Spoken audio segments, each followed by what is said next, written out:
इस मूवी का नाम है जोयर राइड, जिसकी शुरुआत होती है मूवी के मेन कैरेक्टर लोइस को दिखाते हुए। वो अपनी बचपन की दोस्त जिसे वो पसंद भी करता था उसे फोन पर बात कर रहा था। लोइस छुट्टियां गुजारने के लिए अपने घर वापस जा रहा था, वो भी प्लेन के जरिए। इसकी दोस्त इसको कहती है कि मैं चाहती हूँ तुम रास्ते में मुझे भी पिक कर लो क्योंकि हम कुछ टाइम साथ में गुजार सकें। लेकिन ऐसा हो नहीं सकता था क्योंकि लोइस प्लेन से जा रहा था, लेकिन वो अपना इतना अच्छा मौका हाथ से गंवाने भी नहीं देता है। वो बिना सोचे समझे हमें बार देता है। हालांकि उसके पास में कोई गाड़ी भी नहीं थी, लेकिन उसने रात का प्लान बना लिया था। अगली सुबह में वो एक पुरानी गाड़ी खरीद लेता है और अपनी मंजिल की तरफ खुशी खुशी रवाना हो जाता है। रास्ते में वो एक गैस स्टेशन देखता है और वहाँ पर गाड़ी रोक लेता है और अपनी मॉम को फोन करता है और बता देता है कि मॉम मैं गाड़ी पर आ रहा हूँ, फ्लाइट पर नहीं आ रहा हूँ। ये सुनकर उसकी मॉम हैरान होने की बजाय वो ये बोल देती है कि तुम्हारे भाई की आज रिहाई है और उनको भी पिक करके लेते आना। वो इस बात से खुश तो नहीं था, लेकिन वो पुलिस स्टेशन के लिए निकल जाता है। वो मेन रोड से साइड पर निकाल लेता है अपनी गाड़ी को। उसी टाइम रॉन्ग टर्न की वजह से उसका चलान हो जाता है और दूसरा उसकी गाड़ी की लाइट भी खराब थी और उसकी स्पीड भी बहुत ही ओवर थी। ये पुलिस स्टेशन में जाकर अपने भाई से भी मिलता है, जिसको देखकर बहुत ही खुश होता है क्योंकि ये 5 साल बाद आज मिल रहे थे। तो इसके भाई को जब ये पता चलता है कि वो अपनी दोस्त को मिलने के लिए घर जा रहा है तो वो इसको बोलता है कि मुझे भी साथ लेकर जाओ। लेकिन ये बात लोइस को बहुत ही बुरी लगती है। वो सोचता है कि उसके और उसकी दोस्त के सारे प्लान पर पानी फिर गया था क्योंकि अब वो इकट्ठे साथ टाइम नहीं गुजार पाएंगे।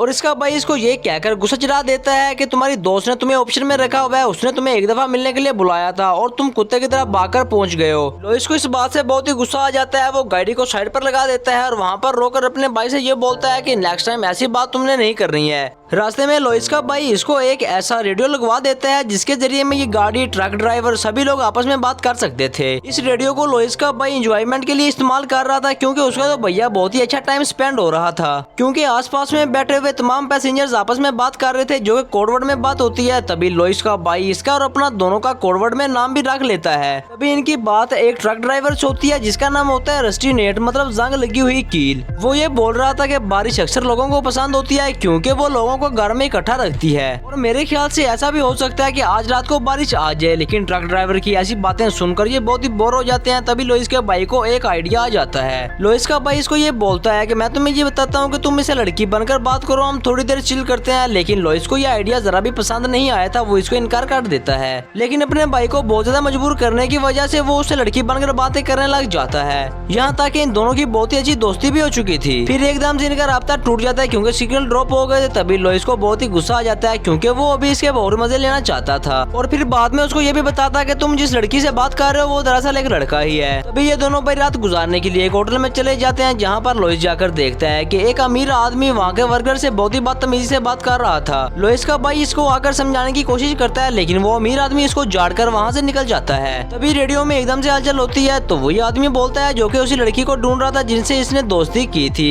ये देखकर लोइस थोड़ा सा परेशान हो जाता है कि अभी तक वो इसी लड़की को ही ढूंढ रहा है। तभी लोइस के भाई को एक आइडिया आ जाता है। वो इसको बोलता है कि मैं इधर एक होटल में रुकी हूँ, तुम रात के पैर में वहाँ पर आ जाना और कमरा नंबर 17 में आना और एक शराब की बोतल साथ रख के आना। क्योंकि कमरा नंबर 17 में वही अमीर आदमी रुका हुआ था। इनका ये मानना था कि अगर वो आ जाएगा तो बहुत ही मजा आएगा, एंजॉय होगा। रात को ये दोनों भाई फोन यूज कर रहे होते हैं। तभी रात के पूरे 12 बजे बाहर आगे एक ट्रक रुकता है। जब वो देखते हैं कि वो ट्रक में वही ड्राइवर होता है जो कि इनको मिलने के लिए आया हुआ था। दोनों का प्लान कामयाब होने लगा था। ये देखकर बहुत ही खुश हो जाते हैं क्योंकि कमरा नंबर 17 इनके साथ में ही था और वो वहाँ पर कान लगाकर सुनने लग जाते हैं कि उसके साथ में क्या बीतेगी। जहाँ पर वो अमीर आदमी रस्टी को बहुत ही बुरी तरह से डांट रहा था और अगले ही पल में गला घुटने की आवाज सुनाई देती है। ये आवाज सुनकर ये दोनों भाई बहुत ही खौफजदा हो जाते हैं। लोइस उसी टाइम जाता है, रिसेप्शन में कॉल करके बताता है कमरा नंबर 17 में कोई गड़बड़ है, हमें अभी बताइए। वो कॉल के दौरान ही 17 कमरा नंबर में कॉल करते हैं और इनको बताते हैं कि ऐसा वैसा कोई इशू नहीं है, सब कुछ ठीक है। ऐसी आवाज सुनकर ये दोनों बहुत ही चौंक गए थे और उसी परेशानी की हालत में ये सो जाते हैं। उसी दौरान इंडस्ट्री का ट्रक भी वहाँ से निकल चुका था।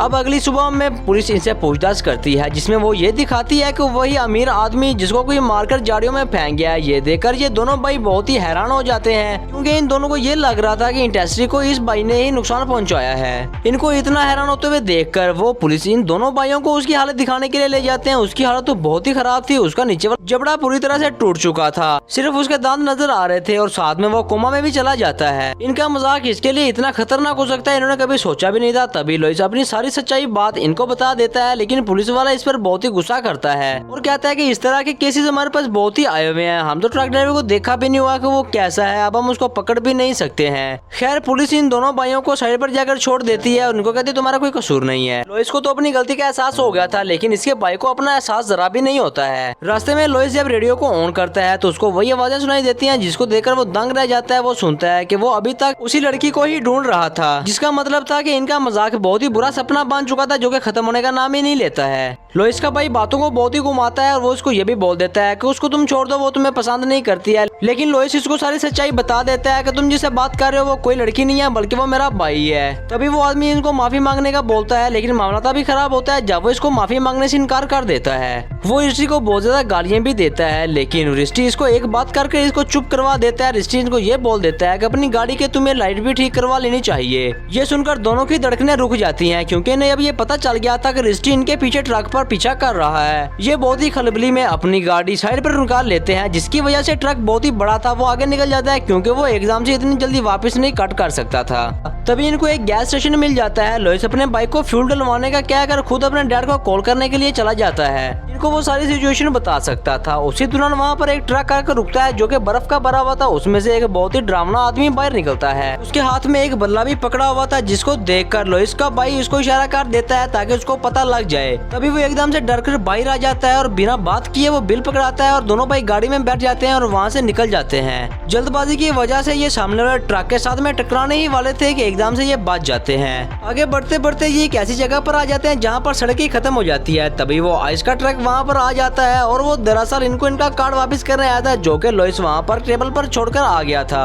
रही बात उस औजार की, वो एक ट्रक चेक करने वाला औजार था जिससे वो डर रहे थे। जैसे ही वो कार्ड देकर वापस जाता है तो इनकी सांस में सांस आती है। तभी इनको पीछे से हलचल की आवाज सुनाई देती है, जिसमें वो देखते हैं कि वो एक रेस्टी था जो ट्रक को चीरकर सामने इनकी तरफ ही आ रहा था। ये देखकर बहुत ही ज्यादा डर जाते हैं और अपनी में गाड़ी में बैठ जाते हैं और वहाँ से खिसक जाते हैं। रेस्टी इनका पीछा नहीं छोड़ता है, लेकिन इस दफा फिर ये इनको चकमा दे देते हैं और गाड़ी वहाँ से मोड़ लेते हैं। लेकिन इस दफा गाड़ी एक दरख्त के साथ में आकर अटक जाती है। ये बहुत ही कोशिश करते हैं वहाँ से निकलने की, लेकिन ये वहाँ से निकल नहीं सकते। तभी इनकी मौत रस्टी वहाँ पर ट्रक लेकर आ जाता है। क्रिस्टी इनको आहिस्ता आहिस्ता कुचलने ही वाला था कि इसका भाई रेडियो उठा लेता है और क्रिस्टी से माफी मांग लेता है।